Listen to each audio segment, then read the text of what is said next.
சரியாக இருக்கும் என்ற கருத்தை முன்வைத்தார்கள்.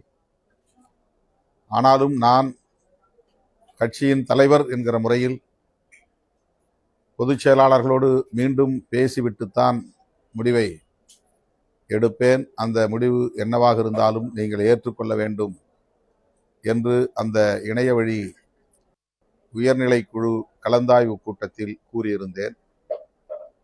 அதன்படி 9ஆம் தேதி நண்பகல் வேளையில்தான் நாங்கள் 3 பேரும் ஓரிடத்திலே சேர்ந்து பேசுவதற்கான சூழல் உருவானது. அதேபோல வெளியூர்களில் இருந்து சட்டமன்ற உறுப்பினர்களும்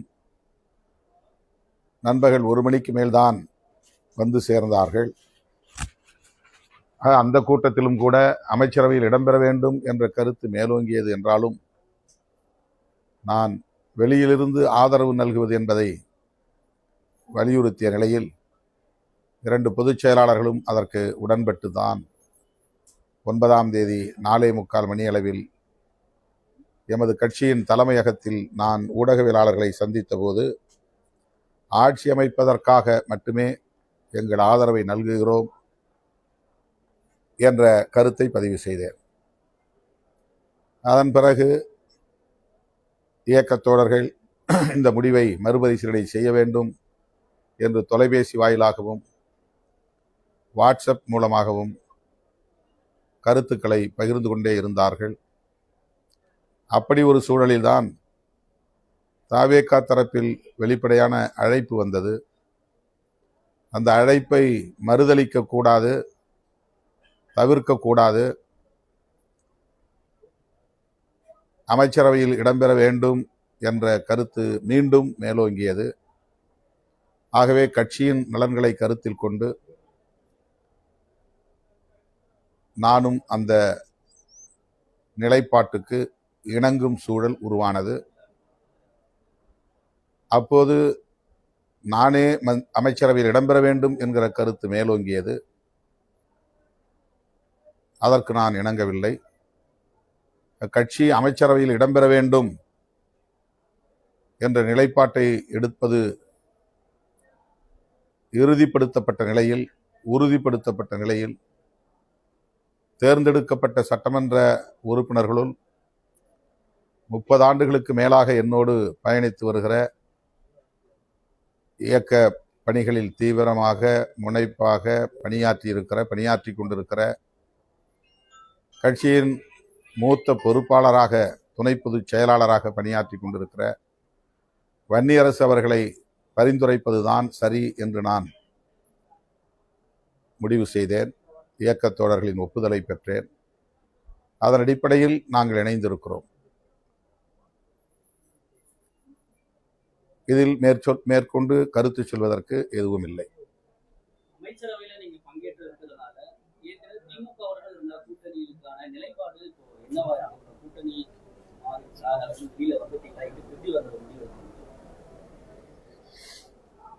தேர்தல் நேரங்களில் தான் நாம் தேர்தல் தொடர்பான கூட்டணி தொடர்பான முடிவுகளை எடுப்பது வழக்கம். யாரோடு சேர்ந்து பணியாற்றினாலும் களமாடினாலும் தேர்தல் தொடர்பாக தேர்தல் நேரத்தில் தான் முடிவெடுப்போம். கடந்த காலங்களில் நாங்கள் தொடர்ந்து திராவிட முன்னேற்றக் கழகத்தின் தலைமையிலான மதசார்பற்ற முற்போக்கு கூட்டணியில் இடம்பெற்றோம். அது நீடிக்க வேண்டும், அது வலுப்பெற வேண்டும் என்பதற்காக தேர்தலுக்கு முந்தைய காலத்தில் என்னாலான அனைத்து முயற்சிகளையும் மேற்கொண்டேன், பங்களிப்பையும் செய்தேன்.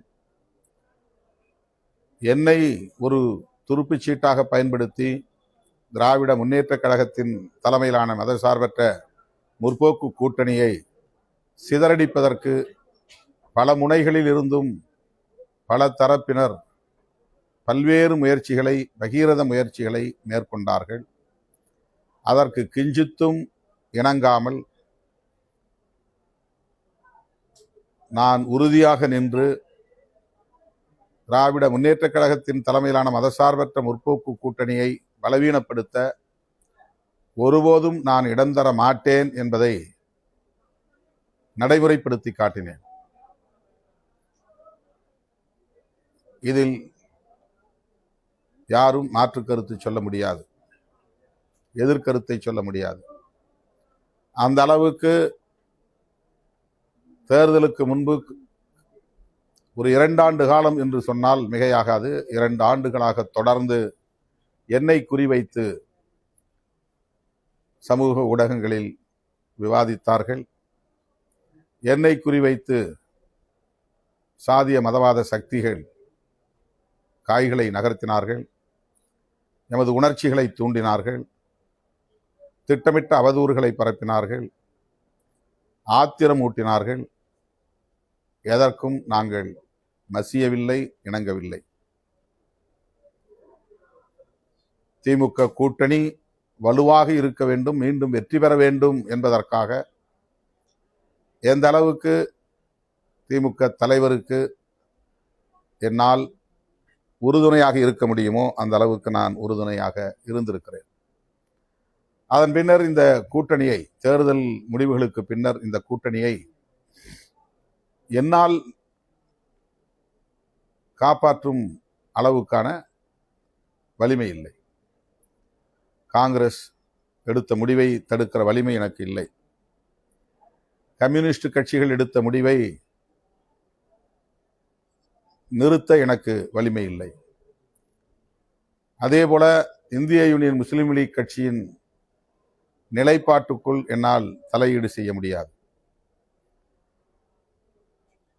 இன்றைக்கு சமூக ஊடகங்களில் விவாதிக்கக்கூடியவர்கள் மீண்டும் என்னை மட்டுமே குறிவைத்து கடுமையான விமர்சனங்களை, அவதூறு கணைகளை ஏவுவது ஏன் என்று என்னால் விளங்கிக் கொள்ள முடியவில்லை. தேர்தலுக்கு முன்னால் அந்த கூட்டணியை காப்பாற்றுவதற்கு என் வலிமைக்கேற்ப என்னுடைய முயற்சிகளை நான் மேற்கொண்டிருக்கிறேன்.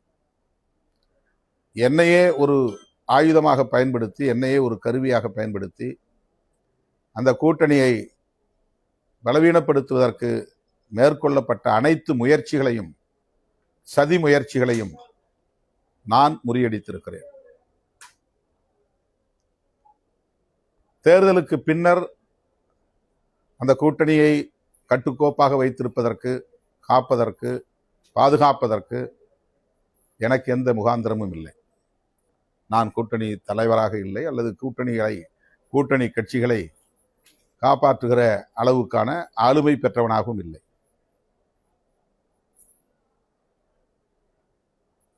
தேர்தல் முடிவுகள் வந்த கையோடு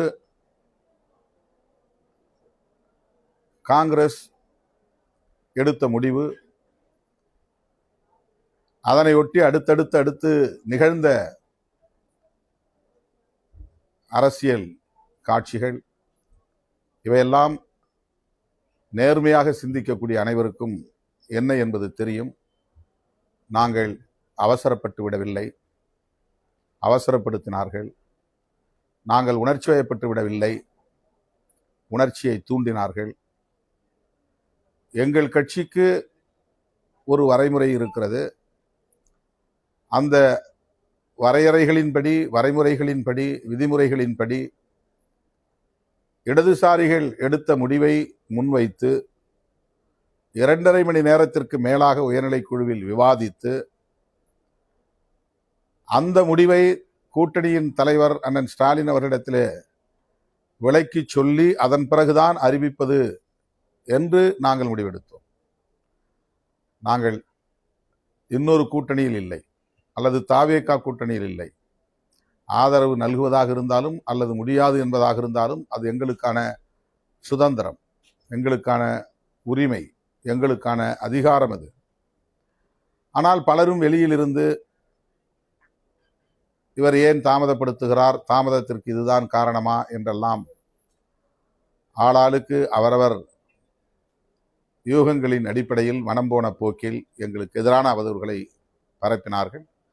அதே போல இன்றைக்கும் எங்களுக்கு எதிரான அவதூறுகளை பரப்புகிறார்கள். இந்த விமர்சனங்களுக்கு என்னால் இந்த சூழலில் பதில் சொல்ல இயலாது. எங்கள் நேர்மையையோ எங்கள் அரசியல் தூய்மையையோ களங்கப்படுத்த யாருக்கும் உரிமை இல்லை. ஒரு கட்சியை உருவாக்கி அந்த கட்சியை கட்டுக்கோப்பாக பல 10 ஆண்டுகள் பிளே ஸ்டோர் மற்றும் ஆப் ஸ்டோரில் இருந்து பாலிமர் செயலியை QR கோடு மூலம் பதிவிறக்கம் செய்யுங்கள். செய்திகளை உடனுக்குடன் பெறுங்கள்.